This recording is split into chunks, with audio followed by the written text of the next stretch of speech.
Welcome back to Jump Scare. I'm Chad. And I'm Betty. And today we're here talking with Andrea Perron, the author of the House of Darkness, House of Light trilogy, which is the true story behind the events of the Conjuring film. Hello, how are you doing today? I'm very well. I really appreciate you inviting me onto your broadcast. Oh, we're really glad to have you. We just sat down and watched the movie again the other night. Oh, okay. Well, it bears no actual resemblance to the real story, just saying. But it's a good movie. That's what was our question. That was one of our questions there was... Well, we know that, films are going to be adaptations when they're taken from novels. But in this case, this is something you actually lived through. With everything that you experienced in the house, what's the main encounter that sticks out the most in your mind? Well, they did their best with The Conjuring. But the thing that sticks out most for me, they went Hollywood formula and method. And they basically made the story into something that they thought would sell and that people would be most familiar with. Mm-hmm. And so I just need to clarify that my mother was not possessed and there was no exorcism in our house. What did happen was that Ed and Lorraine Warren came with a group of people one night in August of 1974 and insisted that it was necessary for there to be a seance in our house, insisted that my mother was being oppressed and that she was close to being possessed and that they needed to attend to the offending spirit. My father didn't want anything to do with it. My mother just kind of folded like, a wet towel onto she really was, became almost dissociative, did not interact with, make eye contact with, slowly, gradually over the course of the first half an hour that they were there. And what I saw happen in the house that night was way worse than anything that they could have come up with for the movie.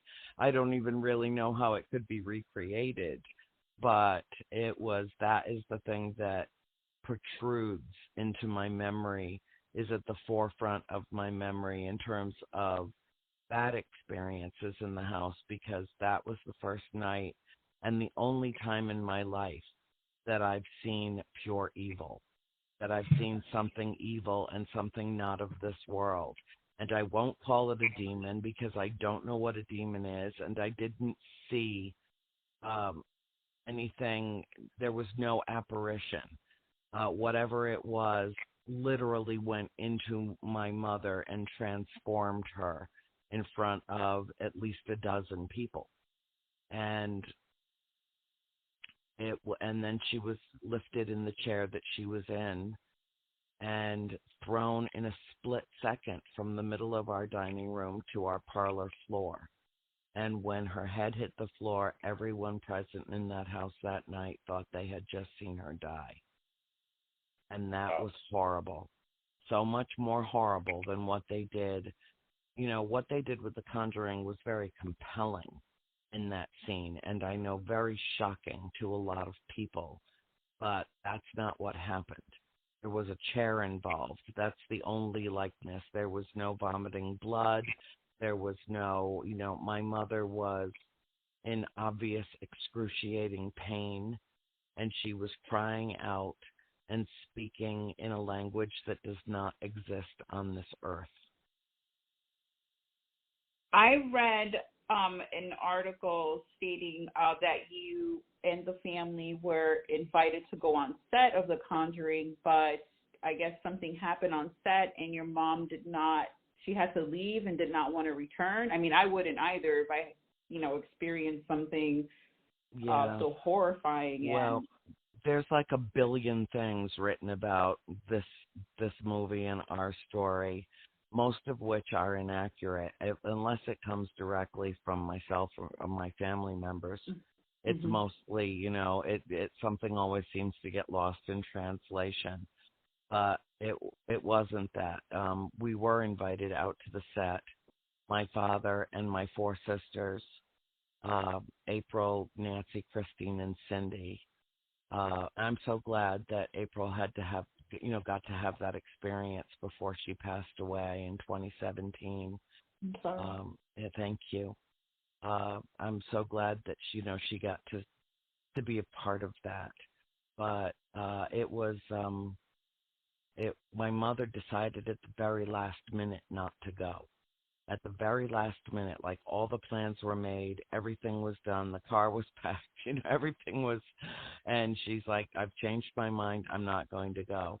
And I thought that it was very strange that the same thing happened with the Perron family on set, because Lily Taylor at the last minute decided not to come to the set that day. And she was literally the only person associated with that film that wasn't there. Wow, Literally the only one. And there was an incident on the set, and it was a supernatural wind. Excuse me, it's allergy season. I'm strangling. Oh, no lovely. problem. It was just a wind that came through and just, blew the booms and the cameras and the backdrop and everything all over the place. And my sister Christine and I looked at each other, because we knew there was, we looked around. We were on 5 acres of land. The trees weren't moving anyplace else on the property. Wow. It was just coming directly over us. And right after it happened, I nodded to Christine, she nodded to me, and we kind of said, Bathsheba's curse, which was kind of a running joke in the family for about 45 or 50 years because, it's like if we got a hangnail, we blame it on that, we blame it on her. That was over. We finished the interview. They put all the equipment back in place, and it swooped through. It was like something swooping through, I guess is the best way to describe it. And then it was done. It was over, and everything got put back, and we finished the interview. And as soon as we did, and we got away and signed all of our paperwork and everything, everybody turned on their cell phones again because they had to turn them off to do the interview, and our cell phones were blasted with messages that my mother had fallen and broken her hip, like, half an hour before, which is exactly when this thing occurred. And by the time we all got back from Wilmington, North Carolina to Atlanta, Georgia, she had come out of surgery, and she just looked at me and she said, she was in recovery and she was heavily sedated. I'll give it that, but she just looked at me and she said, I haven't felt that presence in more than 40 years. And, and then she laid down and went to sleep and didn't wake up till the next day. And she doesn't even remember saying that, but all my sisters were there, her nurse, her doctor, my niece, my nephew, the room was packed with people.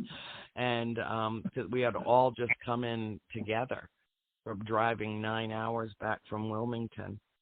And, so that's exactly what happened. So whatever you read was kind of sort of like that, but not really. And I just told you what exactly happened.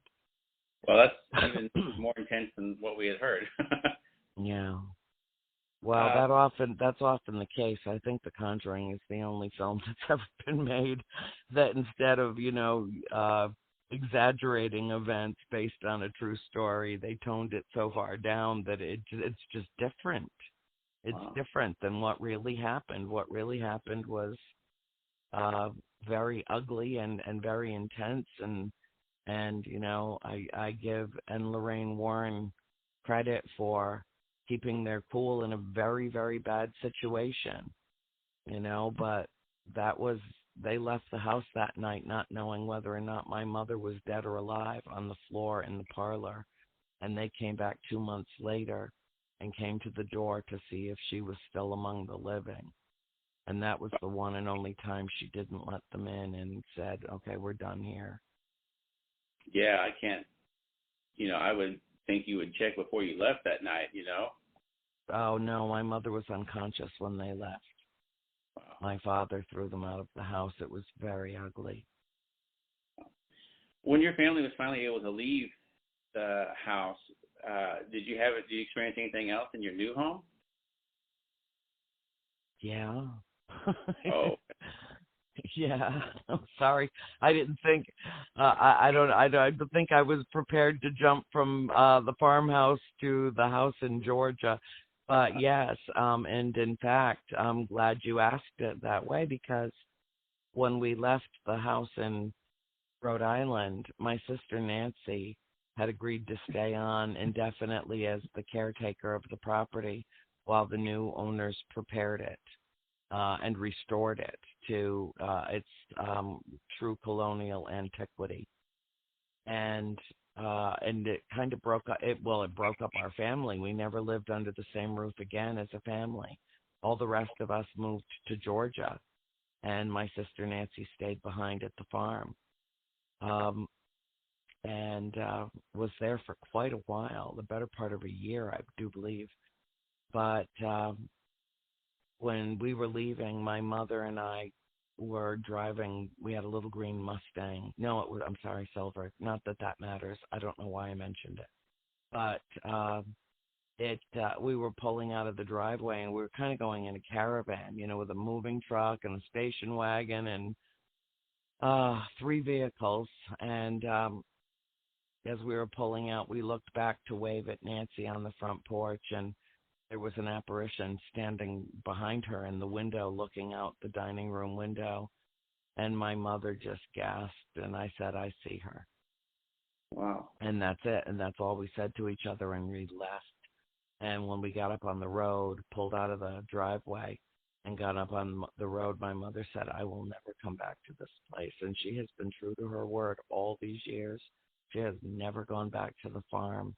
She's 81 years old now. Wow, And we left in 1980, in June of 1980. Wow, so I can't say if I blame her. No. And, my sister Cindy will never return to the house, but we drove for 2 days to get to our new house in Florida. And my sister Cindy and a family friend had taken the horses down about 2 weeks prior and got the house ready to receive the rest of us as we finished packing up the farmhouse. And when we got there, we pulled into the driveway, this big, huge, spacious driveway, at about 6 o'clock, 6:30, somewhere in there in the morning. And Cindy, we called ahead, and she was standing in the front window, like a full-length window on that house. Excuse me. I am really having, it's like I'm allergic to air itself tonight. Pardon me. And she was standing there holding a cup of coffee, and the exact same apparition that we saw standing behind Nancy at the farmhouse in Rhode Island was now in Georgia standing behind my sister Cindy. It was the same woman. Wow. And my mother grabbed my hand on the steering wheel, and she said, "It isn't over. It will never be over." And she was right. It has never been over. Wow. Now, we have you on to discuss some of the experiences that went on during your stay, the 10 years you lived in the house with your family. But there's actually a unique experience that's being offered through Dark Zone TV. And we would like for you to discuss kind of what is going to be happening on May 9th. We're going to have a kind of a live look into the house, and you're going to be a part of that. Yes, and I'm really delighted because this is giving me an opportunity to work with a couple of friends who are producers, Jay Blumke and Scott Perlman, who were the original producers of Ghost Hunters and then later Ghost Hunters International. And they came to me, a couple of months ago and said, "Would you be interested in doing something with us around the farmhouse?" And I was like, "Oh my God, that's the only place that's ever felt like home to me." And, I'm always happy to be there and do things there. If you want to shoot something, I'd be happy to. I've done a number of events and since about June of last year when the new owners bought it. And and then of course COVID-19.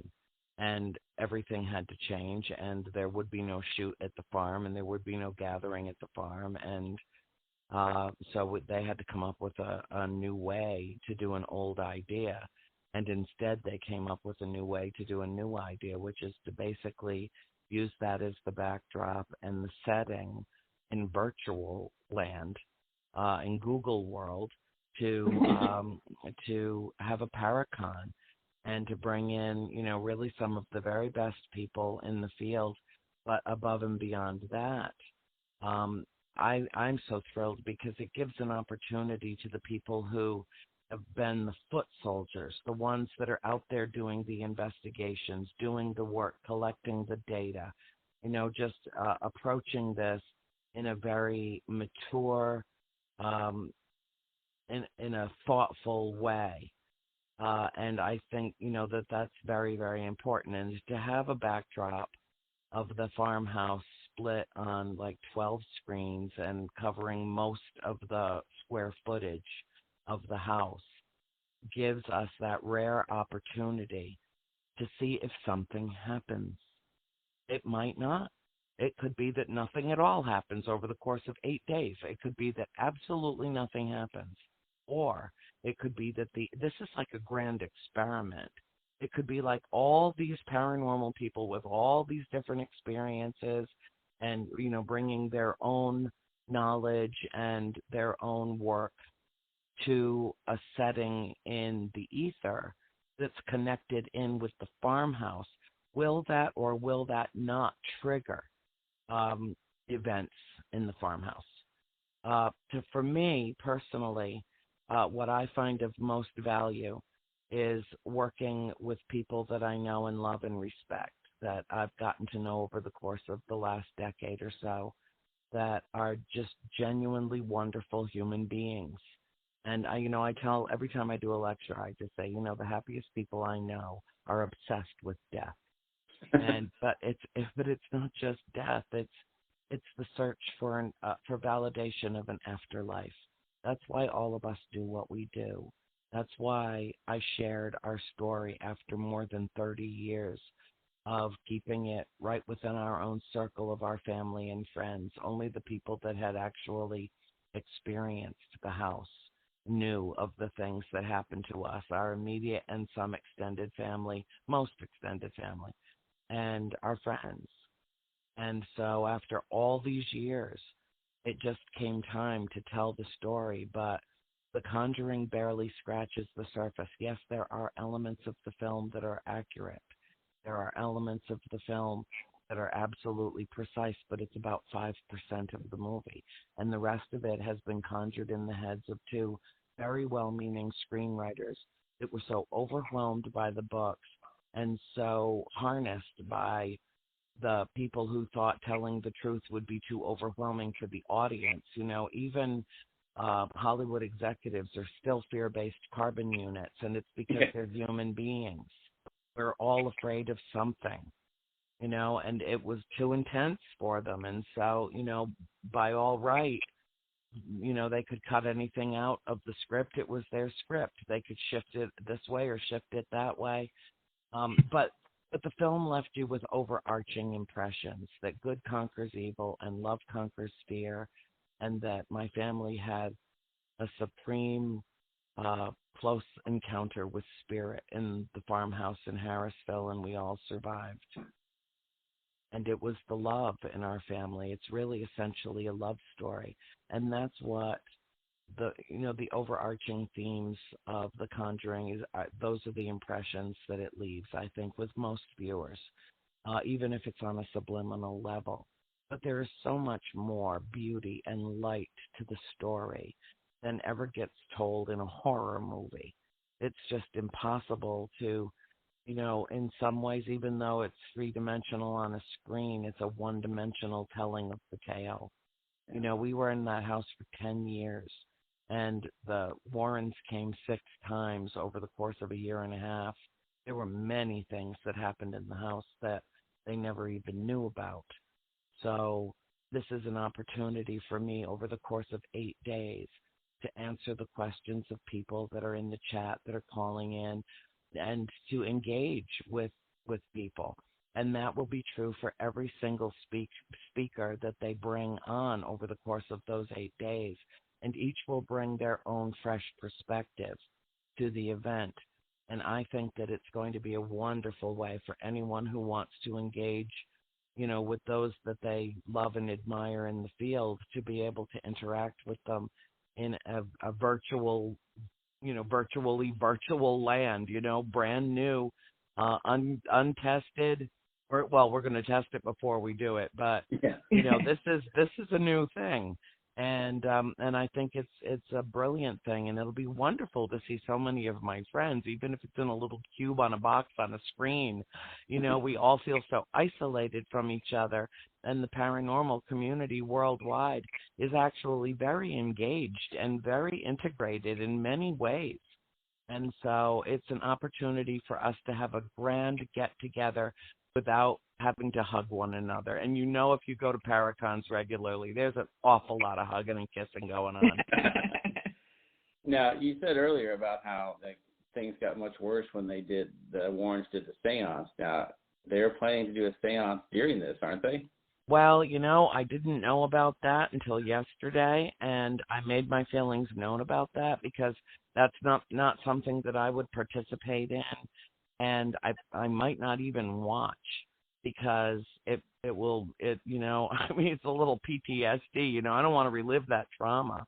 And, I don't have the full itinerary in front of me. I don't know where they're going to plug me in, when they want me to talk, what they want me to talk about. All of that will be given to me on the, probably the day before we launch it.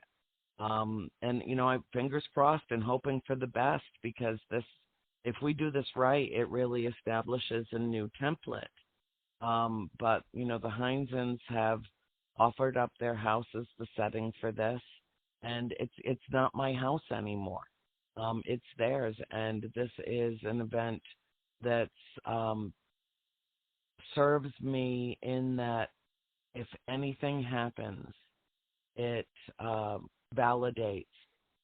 And if it's different than things that have happened to my family, all the better. Is their family energy stirring up stuff that ours didn't? Or are they like events? I mean, there's so many questions to ask about this. Anybody that's curious about this and about, investigating, I don't call it ghost hunting. That's very aggressive and unnecessarily threatening. So what I do, I just don't like the vernacular of it. And the original Ghost Hunter producers know exactly how I feel about that. And, they said they were sorry. I don't even know if they meant it, but they said it. Anyway, conducting investigations is a serious thing, and there are an awful lot of people that kind of fool around with this field, and they need to know that it's not something to fool around with, that you should take it seriously, because, I don't tolerate any provoking. There can be no provoking. That's absolutely unacceptable. As my mother said many, many decades ago, when she realized that we were not living there alone, she said, we always have to be respectful no matter what happens, because this was their house first and we're the intruders. And that stuck with me my whole life, because it shifted my personal paradigm in terms of understanding that I was living in a multidimensional universe instead of a three-dimensional world. All right, now the live 24/7 feed of the house is going to start on May 9th, and a portion of the proceeds will be donated to 3 different COVID-19 related charities. Yes, I'm so delighted about that. Yeah, they're going to be donated to the World Central Kitchen, the Sinise Foundation, and GlobalGiving. Yeah, it's great. And I would expect nothing less from the people that I'm working with. Just think of the homeless shelters that we need right now for people suffering on the streets with no help. Think of the food banks. Think of the lines you're seeing when you turn on the news. Oh, Mother of God. I mean, we're in deep and getting deeper. And this is an opportunity for us to talk about that too. Talk about, to really address, life and death in the age of COVID-19. This is the paradigm shift. These are things that I need to talk about with my people. And so for the next week or so, I'll be gathering with my people from all over the world in my childhood home and sharing it and what energy they can pick up from it, even from such a distance. And I think it's a marvelous thing, and I'm very pleased and proud to be associated with it and to have been asked to do it. Yeah, it sounds amazing. I can't wait to check it out. We're going to sign up and check it out as much as we can. Oh, wonderful. Thank you. We all appreciate that. The first day is free, so everybody can, test it and see if it's something that they're interested in doing. Or you can grab your tickets now, and I think it's $14.99 for the whole week. And, they tried to keep it as affordable as humanly possible. It costs them a lot to put this together. Oh, I'm sure, yeah. Well, all the new IT alone, I mean, that was, I had nothing to do with that. I had absolutely nothing to do with that. I barely know how to turn my own computer on. However, there was a lot involved.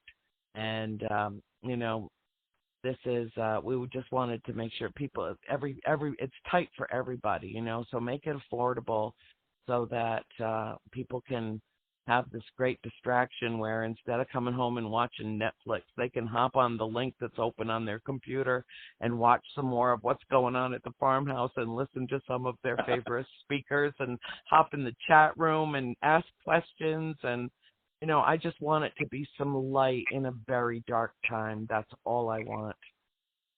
If we accomplish that, I'll be happy. Thank you so much for sharing your story and being part of this very unique opportunity that's going to be offered soon. If anyone would like to check out the true story of the House of Darkness, of Andrea Perron's family, you can check out her website, House of Darkness, houseoflight.com, where you can purchase. No, you can't purchase my books there.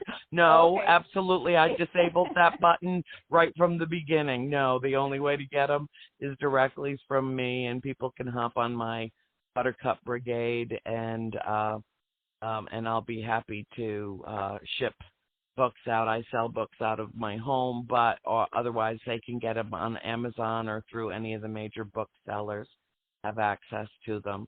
But I couldn't do it on my website because that's all that I would do. I would never have written any more books. So no. But thanks for saying, that my website is there, even though it's very old and stale and needs to be completely refreshed. So don't pay much attention to it. The best thing if people want to get in touch with me is I have 5 pages or 6 pages on Facebook. My main page and predominantly my fan page, the Buttercup Brigade, the Good Deed Doers page. That's on Facebook, and that's the best, fastest way to get in touch with me. Okay. Thank you so much for the opportunity to join you tonight. And Betty, I just want you to know, I know somebody that thinks the world of you.